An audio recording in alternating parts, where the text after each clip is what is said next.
Morning at NTV. Yes, welcome back from that break for those that went with us into it. If you're just joining us, welcome on board. You're watching Morning at NTV and you find us at the Take Note leg of the program. And this particular morning, we shall be taking note of the life and the service of Keith Muhakanizi. Keith Muhakanizi died last Thursday in Milan, Italy.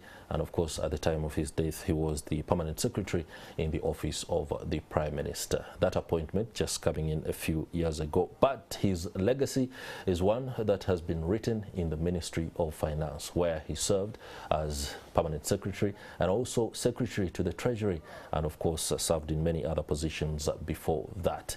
This morning, I'll be joined by two eminent persons in the ministry to help us understand who Keith Muhakanizi was, and of course the kind of legacy that he left behind. In the newspapers today, you will see that President Yoweri Museveni has directed that Keith Muhakanizi be offered an official burial because of his enormous contribution to the economic transformation of the country. That prerogative is to the president, and of course usually he makes it as a result of looking very closely at somebody's contribution and stature, and of course his legacy, and no doubt Keith Muhakanizi, they are getting one. The details of burial arrangements will be communicated later as and when our teams do get them. Let me just return to the studio and give you a preamble before I introduce my guests. Keith Muhakanizi, one of the longest serving technocrats in President Yoweri Museveni's government, died last Thursday at the age of 64. Muhakanizi, who until his death was described as the last man standing in an elite league that included the late Chris Kasami and the late Bank of Uganda governor Emmanuel Tumusiime Mutebile, has spent decades at the Ministry of Finance since graduating from Makerere University. As a young economist, Muhakanizi rose through the ranks to the prestigious role of permanent secretary in the Ministry of Finance, who also holds that position of a secretary to the Treasury, replacing his former boss, the late Kasabi, who retired in 2013 and died in 2016 at a Nairobi hospital.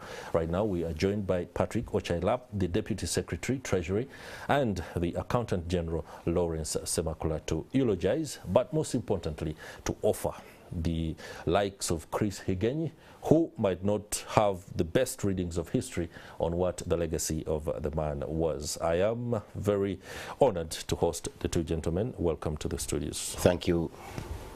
When news of Keith Muhakanizi's death came in on a Thursday, many people, especially those that knew him, including family members, were in a somber mode already, and they were getting to grips with a certain other unfortunate incident, of course, a death of Ntabareki. But how did you receive the news, and what followed thereafter, before we can get into the nitty-gritty of discussing the man's legacy? Thank you very much, moderator, for this morning discussion. I join the rest of the country in mourning Mr. Keith Muhakanizi, who, by all means, was my mentor, my supervisor, my icon in terms of economic policy formulation. I join the rest of us in mourning him at this difficult time.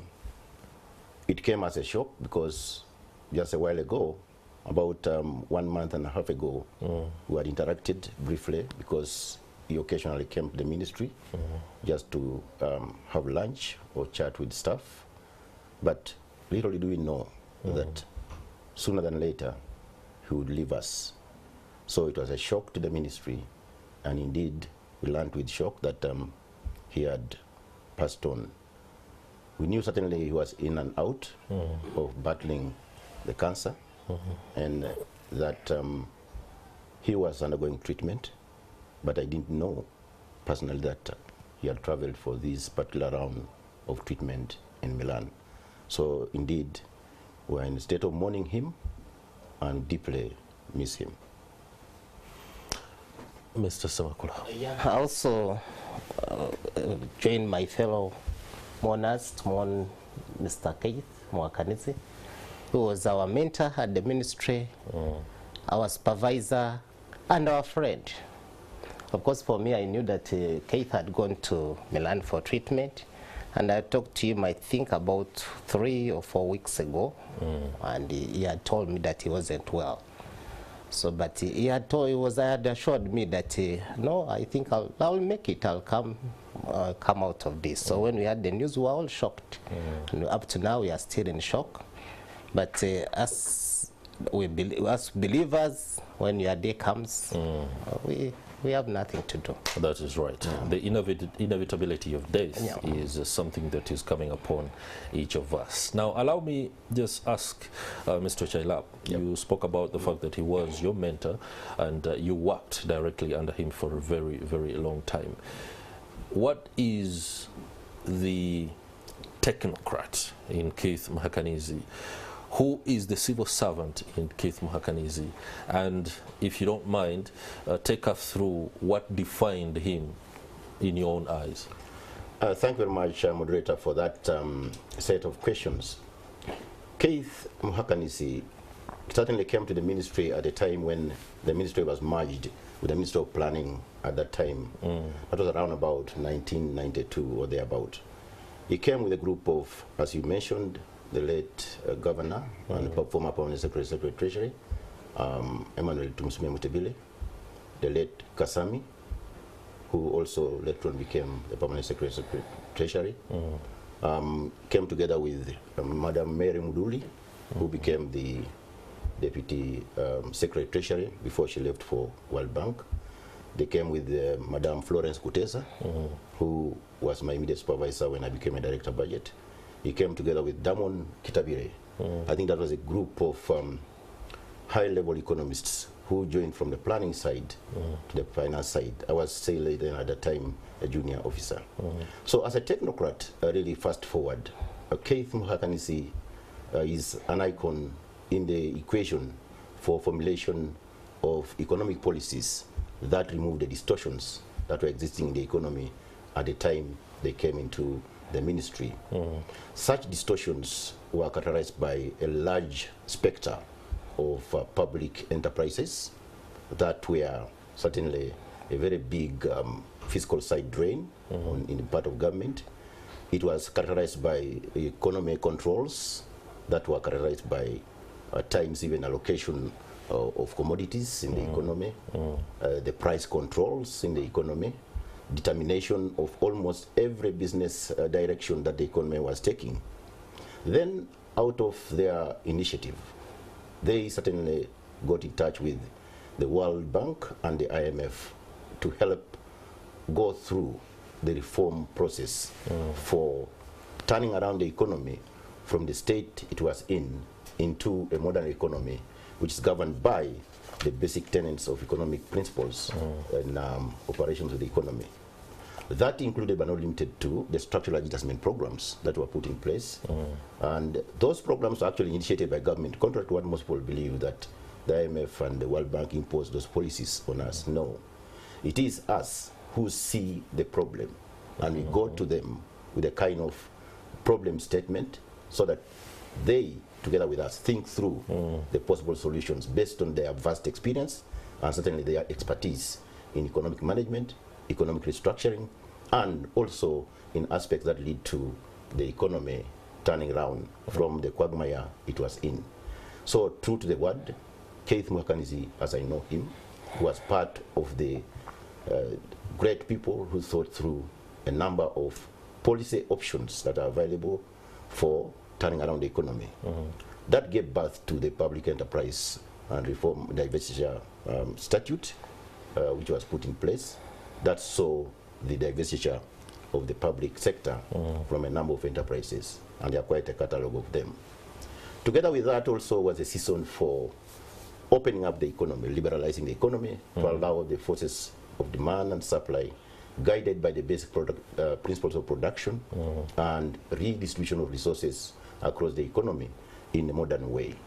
That certainly set the pace for unprecedented turnaround of the economy to the levels that we have seen over the years and to the levels that we are seeing now in terms of the growth of the economy and the broadening of the economic actors in the economy. Okay. That also included liberalization of foreign exchange transactions. Remember, foreign exchange used to be allocated from the central bank. That's right. That liberalization also opened an area of the foreign exchange being traded openly in the market in East Africa, in Uganda, and you see a number of forex bureaus which were put in place, and you can see the self-adjusting mechanism and the self-regulating mechanism in the economy.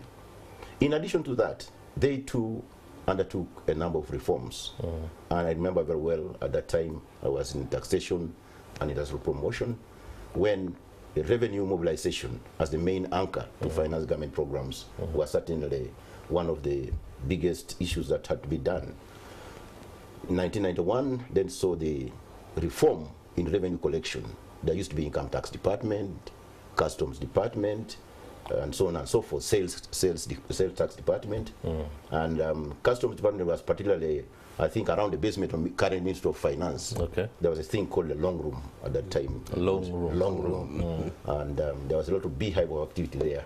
But of course, the inefficiency of revenue collection was, I think, rampant across the board. That's right. Uganda was among the first countries in Africa to establish a revenue collecting agency separate from the Ministry of Finance, although it's supervised by the Ministry of Finance politically.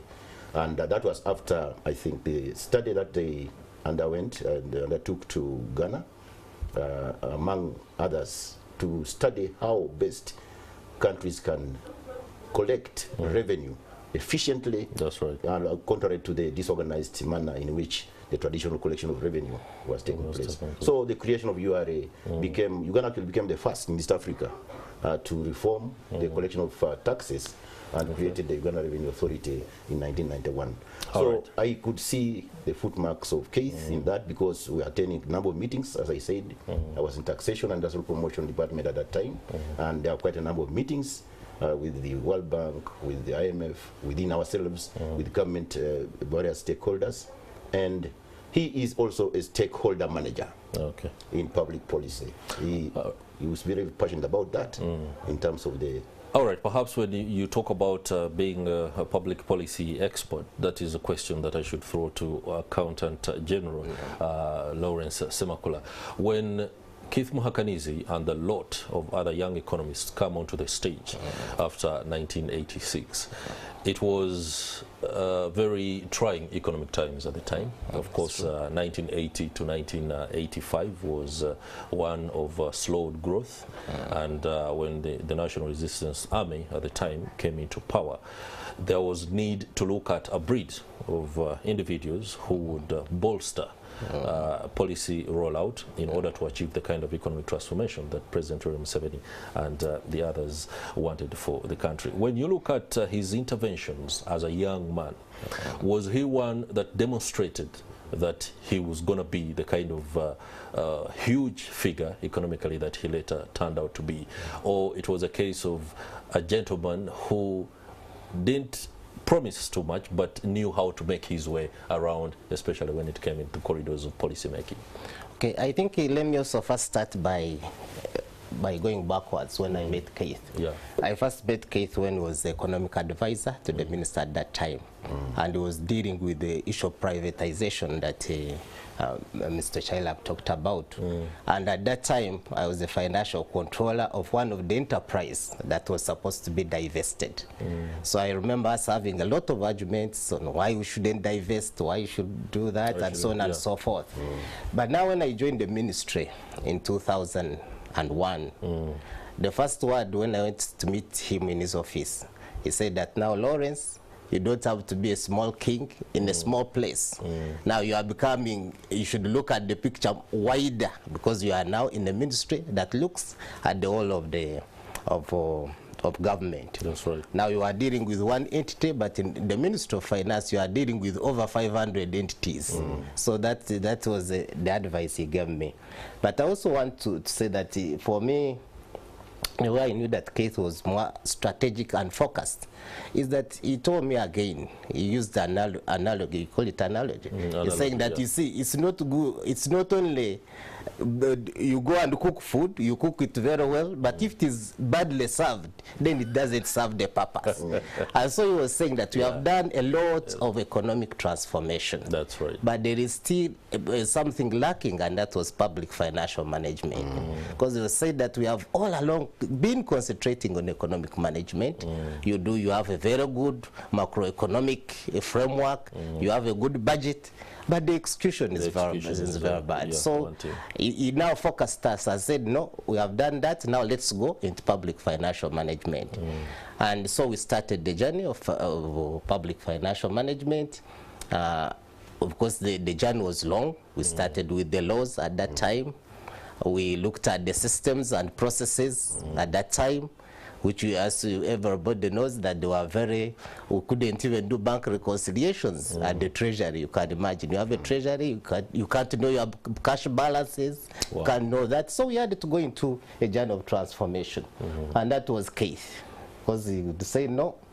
And once he understood, once you went to him and explained that, you know, because of this, I can't do that. Then you'd say no. Then we must do that. We came into one of the most difficult reforms that everybody didn't understand, was what we call currently the treasury single accounts. Even us, we did not understand.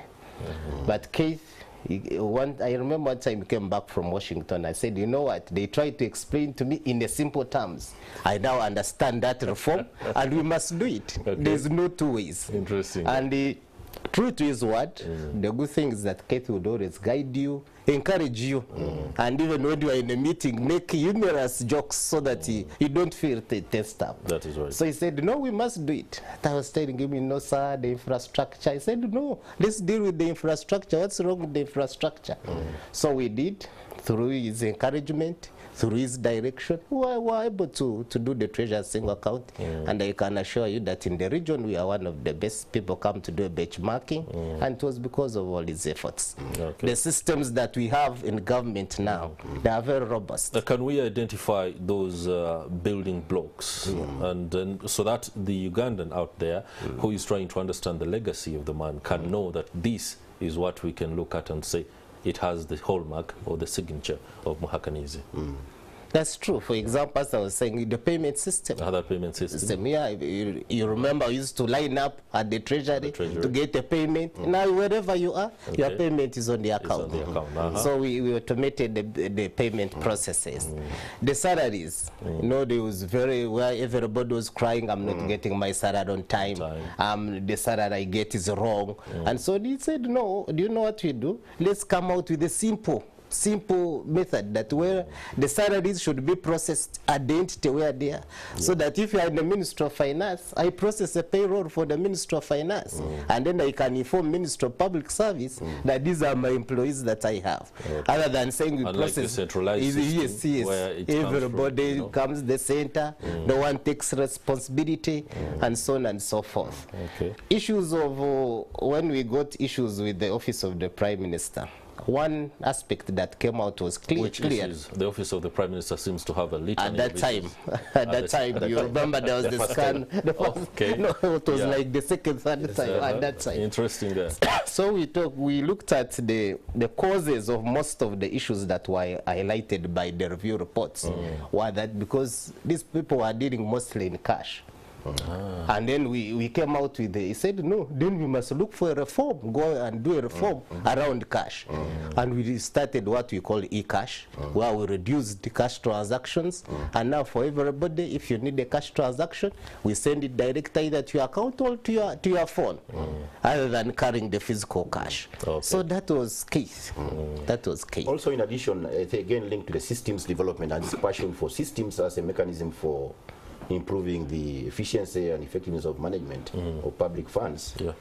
He was very passionate, and he's still very passionate about the issue about the need for integration of government systems. Because I think about 7 years ago, I was part of the delegation led by Dr. Kahigi. He was in NITA-U at that time, to Lithuania and Estonia, those two countries in the Far East. have got the most robust integrated IT systems. Where then they walked us through the issue of the need to have a network, something like a highway of IT system, through which then every government system channels their output to there, and then the user departments pick information from the highway. More like the super system. Super system. Yeah. So, true to the word, when we went to Lithuania and Estonia, we were able to see from there the learning lessons on his initiative of Keith, that you can do what we call e-government. And I think the move for e-government now is getting traction, again, pointing the need for the kind of reforms that Keith stood for. So when you see the e-procurement now coming on board, the e-government, the whole of government working on the e-system, reduce the paperless coordination, reduce the number of people visiting your office for whatever it is that people are coming for in your offices.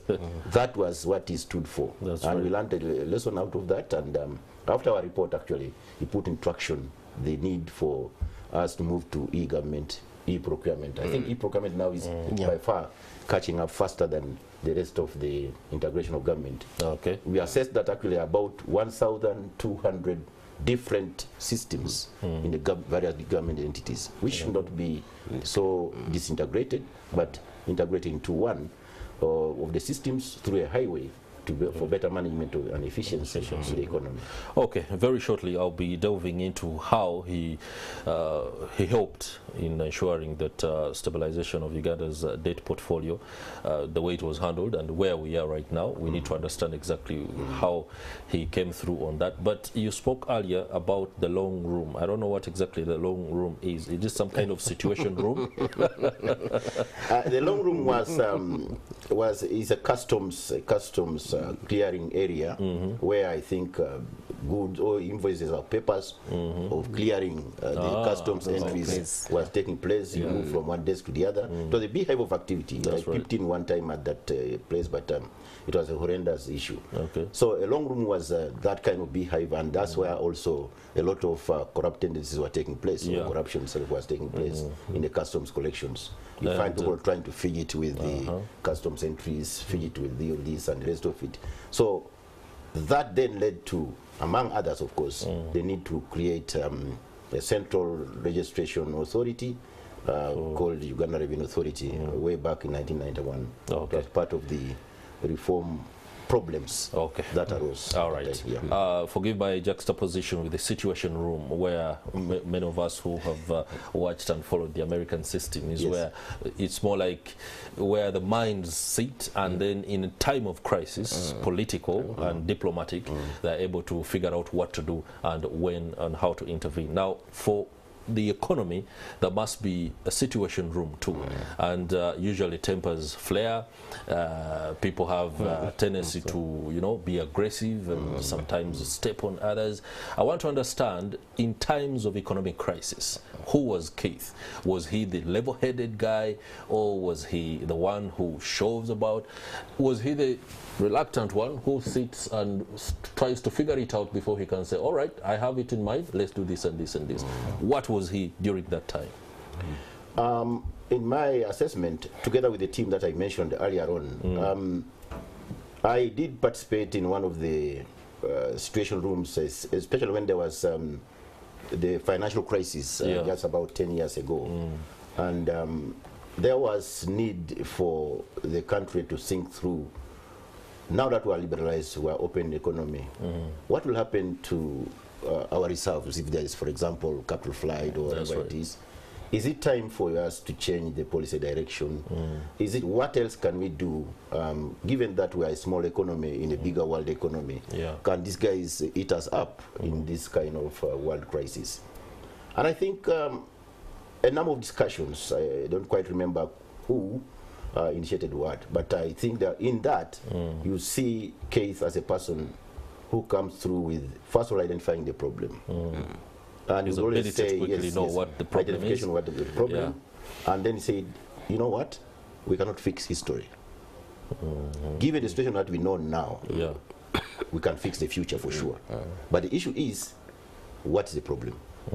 How will these things filter through to our economy and possibly cause the worries that we are having now.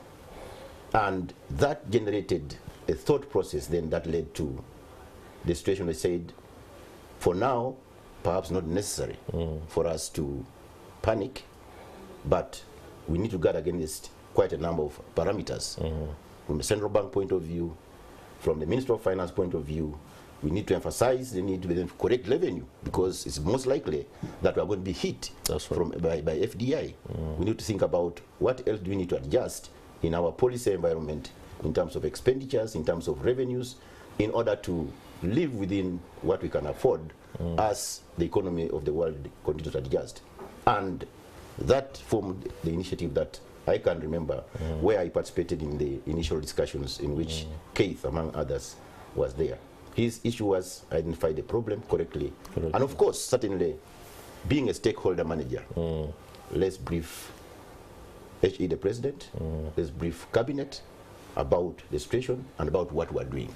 So that in itself lets the leadership of the country know the kind of thinking that we are taking, and also gain support and also be able to walk with you the journey along your thoughts. So long as you have analyzed the situation very well, you've really decomposed and found out what the problem is. That's right. And proposed a solution.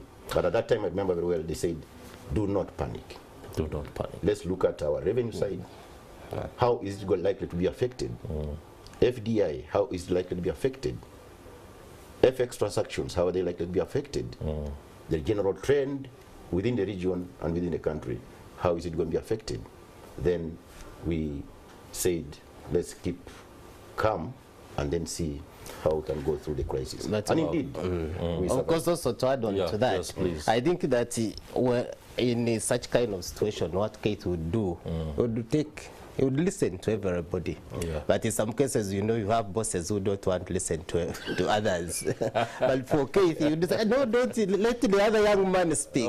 And actually, you'd always sometimes prefer that the duty officers talk first before the supervisors speak. That's right. So that you'd listen. Which is ideally the best possible way. Yes, so that's what.